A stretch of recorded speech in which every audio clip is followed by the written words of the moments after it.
கர்த்தாவே, நீர் நீதிமானை ஆசீர்வதித்து காருண்யம் என்னும் கேடகத்தினாலே அவனை சூழ்ந்து கொள்ளுகிறீர். கர்த்தர் தமக்கு பயந்தவர்களை ஆசீர்வதிக்கும் பொழுது வெறும் ஆசீர்வாதம் என்ற வார்த்தையிலே அடங்கக்கூடிய காரியங்களை மாத்திரம் செய்கிறவர் அல்ல, நம்மை தம்முடைய காருண்யத்தினாலே சூழ்ந்து கொள்ளுகிறாராம்.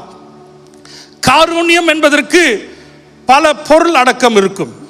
அதில் நான் இன்றைக்கு பிரசங்கிக்க விரும்புகிற வார்த்தை தேவ தயவு. தமக்கு பயந்தவர்கள் மீது தேவனுடைய தயவு எப்பொழுதும் இருக்கிறது. தேவ தயவு கர்த்தருக்கு பயந்த ஒவ்வொருவரையும் சூழ்ந்து இருக்கிறது. அந்த தேவ தயவு என்ன செய்யுமாம்? உன் பலத்திற்கும் மிஞ்சிய காரியங்களை உன்னை சாதிக்க வைக்குமாம். தேவ தயவு உனக்காக உயர்ந்த இடங்களிலே பேசும். தேவ தயவு உன் பலவீனத்திலே தேவ பலனை பூரணமாய் விளங்க செய்யும். அந்த தேவ தயவு யாருக்கு கிடைக்குமாம்? கர்த்தருக்கு பயந்தவர்கள் மீது தேவனுடைய தயவு காருண்யம் அவர்களை சூழ்ந்து கொள்ளும் என்று வேதம் மிக தெளிவாய் சொல்லுகிறது.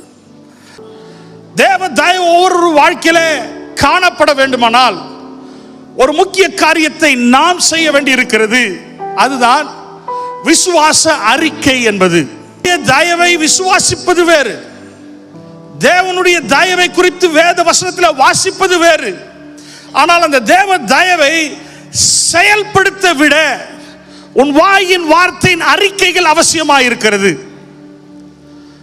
உன்னை குறித்து நீ பேசுகிற வார்த்தைகள், உன் பிள்ளைகளை குறித்து நீ பேசுகிற வார்த்தைகள், உன் வியாபாரத்தை குறித்து நீ பேசுகிற வார்த்தைகள், உன் சூழ்நிலைகளை குறித்து நீ பேசுகிற வார்த்தைகள் தேவ தயவை செயல்படுத்த விட வேண்டும்.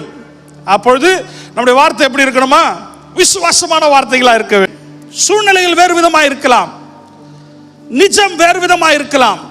ஆனால் உன் வாயிலிருந்து புறப்படுகிற வார்த்தை, உன் மனதிலிருந்து புறப்படுகிற எண்ணங்கள் தேவன் சொன்னதை செய்வார் என்று விசுவாசமாக இருக்குமாயின் அந்த அறிக்கைகள் என்ன செய்யுமாம்? தேவ தூதர்களை செயல்படுத்த அனுப்புமாம். ஹல்லேலூயா! தேவ தூதர்களை செயல்படுத்த அனுப்பும். அதை விட மிக முக்கியம், பிசாசை அவமானப்படுத்தும், பிசாசை வெட்கப்படுத்தும், பிசாசின் தந்திரங்களை தடை செய்யும். எது தடை செய்கிற விசுவாச அறிக்கைகள் உன்னை எதிர்த்து வருகிற கிரியைகளை தடை செய்து உனக்காக யுத்தம் செய்ய வேண்டிய தேவ தூதர்கள்